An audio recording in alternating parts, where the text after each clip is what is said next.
Hello my dear friends, welcome back to my channel. This is Jamshid. ഇന്നും ഞാനൊരു election അവലോകനവുമായിട്ടാണ് വന്നിരിക്കുന്നത്. ഇന്ന് ഞാൻ തിരഞ്ഞെടുത്തിരിക്കുന്ന മണ്ഡലം മലപ്പുറം ജില്ലയിലെ തവനൂർ. മലപ്പുറം ജില്ലയിൽ തൃശ്ശൂർ ജില്ലയോട് ചേർന്ന് കിടക്കുന്ന തവനൂർ എന്ന മണ്ഡലം നമുക്ക് ഏറെ സുപരിചിതമാണ്. കെ ടി ജലീലാണ് അവിടുത്തെ സിറ്റിംഗ് MLA, മുൻ മന്ത്രിയായിരുന്നു. നമുക്കറിയാം കെ ടി ജലീൽ അദ്ദേഹത്തിന്റെ ആദ്യ ഇലക്ഷനിൽ ഒരു ജൈൻ കില്ലർ എന്ന് വേണമെങ്കിൽ പറയാം. PK കുഞ്ഞാലിക്കുട്ടിയെയാണ് അദ്ദേഹം കുറ്റിപ്പുറം എന്ന മണ്ഡലത്തിൽ അദ്ദേഹം തോൽപ്പിച്ചത്. പിന്നീട് കുറ്റിപ്പുറം മണ്ഡലം തവനൂർ എന്ന പേരിലേക്ക് മാറി. അതിനുശേഷവും അദ്ദേഹം തുടർച്ചയായി വിജയിച്ചു വരുന്നു. ഏറ്റവും അവസാനമായി അദ്ദേഹം ഫിറോസ് കുന്നുംപറമ്പിൽ എന്ന ജനകീയ വ്യക്തിത്വത്തെയാണ് കഴിഞ്ഞ പ്രാവശ്യം തോൽപ്പിച്ചത്. ഫിറോസ് കുന്നുംപറമ്പിൽ നമുക്കറിയാം, അദ്ദേഹം ബേസിക്കലി ഒരു ലീഗുകാരനാണെങ്കിലും കഴിഞ്ഞ പ്രാവശ്യം കൈപ്പത്തി ചിഹ്നത്തിൽ മത്സരിച്ച് ഇഞ്ചോടിഞ്ച് പോരാട്ടം നടത്തിയാണ് അദ്ദേഹം അവിടെ പരാജയപ്പെട്ടത്. ഇനി നമുക്ക് ഈ മണ്ഡലം എങ്ങനെ ചിന്തിക്കുന്നു എന്നുള്ളതിനെ പറ്റിയിട്ട് നമുക്ക് പറയാം.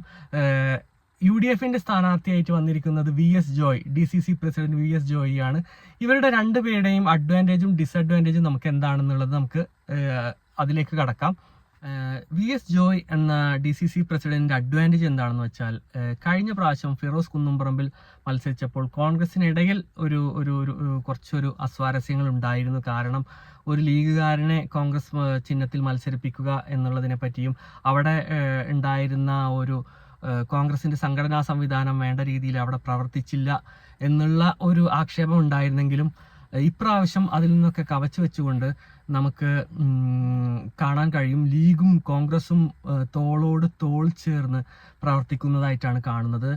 എല്ലാ സംഘടനാ സംവിധാനവും അതിൻ്റെ മാക്സിമം ഉപയോഗിച്ചുകൊണ്ടാണ് UDF, ലീഗും അതുപോലെ തന്നെ കോൺഗ്രസും അവിടെ മുന്നോട്ട് പോകുന്നത്.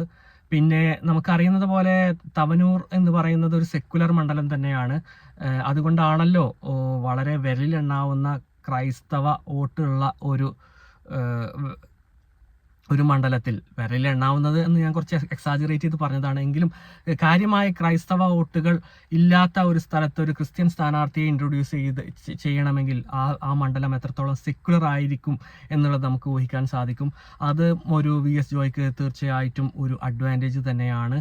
അദ്ദേഹത്തിൻ്റെ ഒരു ഡിസഡ്വാൻറ്റേജ് എന്താണെന്ന് വെച്ചാൽ, ഞാൻ നേരത്തെ പറഞ്ഞ പോലെ തന്നെ അദ്ദേഹം ഈ മണ്ഡലത്തിലെ വോട്ടറല്ല. അദ്ദേഹം മലപ്പുറത്തുകാരനാണെങ്കിലും തവനൂർ മണ്ഡലത്തിലെ ഒരു വോട്ടറല്ല എന്നുള്ളത് അദ്ദേഹത്തിന് ഒരു ഡിസഡ്വാൻറ്റേജ് ആണ്. KT ജലീലിന്റെ ഒരു മെയ്വഴക്കം അദ്ദേഹത്തിന് വശമില്ല. KT ജലീൽ എണ്ണം പറഞ്ഞ ഒരു അഭ്യാസിയാണ്. ആ ഒരു രീതിയിലുള്ള ഒരു മെയ്വഴക്കം ഇദ്ദേഹത്തിന് ഇല്ല. അതും ഒരു ഡിസഡ്വാൻറ്റേജ് ആണ്. പിന്നെ ലീഗ് കേന്ദ്രങ്ങളിൽ KT ജലീലിന് കടന്ന് കയറാനുള്ള ആ ഒരു ശക്തി, അല്ലെങ്കിൽ പഴയ ലീഗുകാരൻ എന്നുള്ള രീതിയിൽ ഇപ്പോഴും പല ലീഗുകാർക്കും KT ജലീലിനോട് വീണ്ടും ഇപ്പോഴും കൂറുണ്ട് എന്നുള്ളത് നമുക്ക് നേരിട്ട് അറിയാവുന്ന കാര്യമാണ്. പണ്ടൊക്കെ എനിക്ക് പരിചയമുള്ള ഒരുപാട് വോട്ടർമാർ ഉള്ള സ്ഥലമാണ് ഈ തവനൂർ മണ്ഡലം. ഇപ്പോഴും ഒരുപാട് പരിചയക്കാർ അവിടെ ആ ഒരു മണ്ഡലത്തിൽ വോട്ടർമാരായിട്ടുള്ളവരുണ്ട്. അവർ പലരും ലീഗുകാരാണെങ്കിലും ഞാൻ സ്വകാര്യത്തിൽ സംസാരിക്കുമ്പോൾ അവർ പറയുന്നത്, ഞാൻ ലീഗുകാരനാണ്, ലീഗ് വിജയിച്ചു വരണമെന്ന് ആഗ്രഹിക്കുന്നെങ്കിൽ പോലും എൻ്റെ വോട്ട് KT ജലീലിനാണ് എന്നുള്ളതാണ്. അതൊക്കെ ഈ VS ജോയ്ക്ക് ഒരു ഡിസഡ്വാൻറ്റേജ് ആയിട്ട് മാറാൻ സാധ്യതയുണ്ട്. പിന്നീട് ജോയ്ക്ക് ഉള്ള ഒരു അഡ്വാൻറ്റേജ് എന്താണെന്ന് വെച്ചാൽ, നമുക്ക് നോക്കാം, തദ്ദേശ സ്വയംഭരണ സ്ഥാപനങ്ങളിലേക്ക് നടന്ന തെരഞ്ഞെടുപ്പിൽ കാര്യമായ ഒരു അഡ്വാൻറ്റേജ് UDFന് ആ മണ്ഡലത്തിലുണ്ട്. പിന്നെ മലപ്പുറം ജില്ല മൊത്തത്തിൽ എടുത്തു കഴിഞ്ഞാൽ കഴിഞ്ഞ തദ്ദേശ സ്വയംഭരണ തെരഞ്ഞെടുപ്പിൽ ഒരു വലിയ ഒരു ഓളം തന്നെ UDFന് അനുകൂലമായിട്ട് ആ മണ്ഡലത്തിൽ ഉണ്ടായിട്ടുണ്ട്. അതൊക്കെ VS ജോയ്ക്ക് ഉള്ള അഡ്വാൻറ്റേജ് ആണ്. ഇനി KT ജലീലിൻ്റെ അഡ്വാൻറ്റേജ് നമുക്ക് നോക്കുകയാണെന്നുണ്ടെങ്കിൽ, ഞാൻ നേരത്തെ പറഞ്ഞ പോലെ തന്നെ ലീഗ് കേന്ദ്രങ്ങളിൽ കടന്നു കയറാനുള്ള അദ്ദേഹത്തിൻ്റെ ആ ഒരു കഴിവ്, അതുപോലെ തന്നെ പ്രാദേശികമായി അദ്ദേഹത്തിനുള്ള ആക്സെപ്റ്റൻസ്, വ്യക്തിബന്ധങ്ങൾ, അദ്ദേഹത്തിന് പേഴ്സണലായിട്ട് സമാഹരിക്കാനുള്ള കഴിവുള്ള വോട്ടുകൾ, പേഴ്സണലായി സമാഹരിക്കാനുള്ള വോട്ടുകൾ VS ജോയെ വെച്ച് നോക്കുമ്പോൾ 10 മടങ്ങ് കൂടുതലാണ് KT ജലീലിന് വ്യക്തിപരമായിട്ട് സ്വാധീനിക്കാൻ ഉള്ള കഴിവ്. അതൊക്കെ അദ്ദേഹത്തിൻ്റെ ഏറ്റവും വലിയ അഡ്വാൻറ്റേജ് ആണ്. പിന്നെ ഈ വർഷങ്ങളായിട്ട് ആ ഭാഗത്തെ MLA എന്നുള്ള രീതിയിലും മന്ത്രി എന്നുള്ള രീതിയിലുമുള്ള ആ മണ്ഡലവുമായിട്ടുള്ള അദ്ദേഹത്തിൻ്റെ ആ ഒരു പരിചയം, അതൊക്കെ വല്ലാത്ത ഒരു അഡ്വാൻറ്റേജ് അദ്ദേഹത്തിന് നൽകുന്നുണ്ട്. അദ്ദേഹത്തിൻ്റെ ഡിസഡ്വാൻറ്റേജ് പറയുകയാണെന്നുണ്ടെങ്കിൽ ഒരു പിടി ഡിസഡ്വാൻറ്റേജ് നമുക്ക് പറയാൻ ഉണ്ട്. അതിലൊന്നാമത്തേത് എന്താണെന്ന് വെച്ചാൽ LDF അല്ലെങ്കിൽ CPM കേന്ദ്രങ്ങളിൽ അദ്ദേഹത്തിന് പഴയ ആ ഒരു സ്വീകാര്യത ഇല്ല. പണ്ട് പിണറായി വിജയൻ്റെ ഒക്കെ വളരെ അടുത്ത ഗുഡ് ബുക്കിൽ ഉണ്ടായിരുന്ന ഒരു വ്യക്തിയാണെങ്കിൽ ഇപ്പോൾ അതിൻ്റെ ആ ഒരു കുറവ് നമുക്ക് കാണാൻ സാധിക്കും. രണ്ടാമത്തെ ഡിസഡ്വാൻറ്റേജ് എന്താണെന്ന് വെച്ച് കഴിഞ്ഞാൽ സമസ്തകൾ തമ്മിലുള്ള ആ ഒരു സമസ്തയുടെ ഉള്ളിൽ ഭിന്നിപ്പുണ്ടാക്കാൻ ശ്രമിച്ചു എന്നുള്ള ആ ഒരു ആരോപണം അദ്ദേഹത്തിന് കാര്യമായിട്ടുണ്ട്.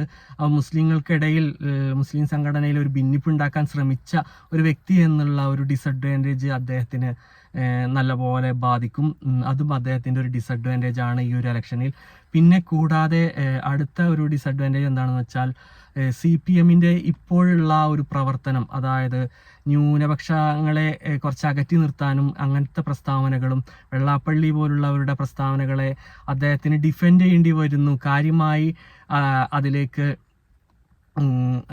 ആ വെള്ളാപ്പള്ളിയുടെ അല്ലെങ്കിൽ CPM കേന്ദ്രങ്ങളിൽ നിന്ന് വരുന്ന ന്യൂനപക്ഷ വിരുദ്ധമായിട്ടുള്ള പ്രസ്താവനകളെ അദ്ദേഹത്തിന് ഡിഫെൻഡ് ചെയ്യേണ്ടി വരികയോ അല്ലെങ്കിൽ അദ്ദേഹം സൈലൻ്റായിട്ട് അത് കേട്ടിരിക്കേണ്ടി വരികയോ അദ്ദേഹത്തിന് അതിനെ തുറന്നെതിർക്കാൻ പറ്റാത്ത ചില അവസ്ഥകൾ സംജാതമായിട്ടുണ്ട്. അത് എന്തായാലും ന്യൂനപക്ഷ കേന്ദ്രങ്ങളിൽ ഒരു അതൃപ്തി അദ്ദേഹത്തിനെതിരെ ഉണ്ടാക്കിയിട്ടുണ്ട് എന്നുള്ളത് നമുക്ക് തിരിച്ചറിയാൻ സാധിച്ചു. അതൊക്കെയാണ് അദ്ദേഹത്തിൻ്റെ ഒരു ഡിസഡ്വാൻറ്റേജുകൾ. പിന്നീട് പറയാം, AP വിഭാഗം സുന്നികൾക്ക് കാര്യമായ സ്വാധീനമുള്ള ഒരു മേഖലയാണത്. അദ്ദേഹത്തിൻ്റെ വോട്ട് ബേസ് എന്ന് പറയുന്നത് AP സുന്നി വിഭാഗത്തിൽ നിന്നാണ്. അതൊക്കെ ഉറച്ച ഇടതുപക്ഷ വോട്ടുകളാണ്. അപ്പോൾ കാര്യമായൊരു ചോർച്ച അതിൽ നിന്ന് നമുക്ക് ഉണ്ടാവുമെന്ന് പ്രതീക്ഷിക്കാൻ സാധിക്കില്ല.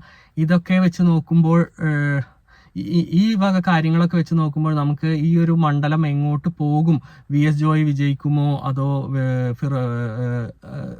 ജലീൽ വീണ്ടും തെരഞ്ഞെടുക്കപ്പെടുമോ എന്നുള്ളതിനെ പറ്റി നമുക്കൊരു കൃത്യമായ ഒരു കൺക്ലൂഷനിലേക്ക് നമുക്ക് എത്താൻ സാധിക്കില്ല. എങ്കിലും ഇപ്പോഴത്തെ ഒരു നിലയിൽ വളരെ സ്ലൈറ്റ് ആയിട്ടുള്ള ഒരു അഡ്വാൻറ്റേജ് നമുക്ക് KT ജലീലിന് കാണാൻ സാധിക്കും തവനൂർ എന്ന മണ്ഡലത്തിൽ. പക്ഷേ VS ജോയ് എന്ന DCC പ്രസിഡന്റ് വളരെ സ്വീകാര്യനായിട്ടുള്ള ഒരു വ്യക്തിയാണ് മലപ്പുറം ജില്ലയിൽ പ്രത്യേകിച്ച്. അപ്പോൾ അദ്ദേഹം വിജയിച്ചാലും അദ്ദേഹം KT ജലീലിനെ അട്ടിമറിച്ചാലും അത്ഭുതപ്പെടേണ്ടതില്ല എന്നുള്ളതാണ് എൻ്റെ ഒരു വിലയിരുത്തൽ. എൻ്റെ ഈ അഭിപ്രായത്തോട് നിങ്ങൾക്ക് യോജിക്കുകയോ വിയോജിക്കുകയോ ചെയ്യാം. നിങ്ങളുടെ അഭിപ്രായങ്ങൾ എനിക്ക് കമൻ്റായി എഴുതി അറിയിക്കുക. Bye for now, this is Jamshid.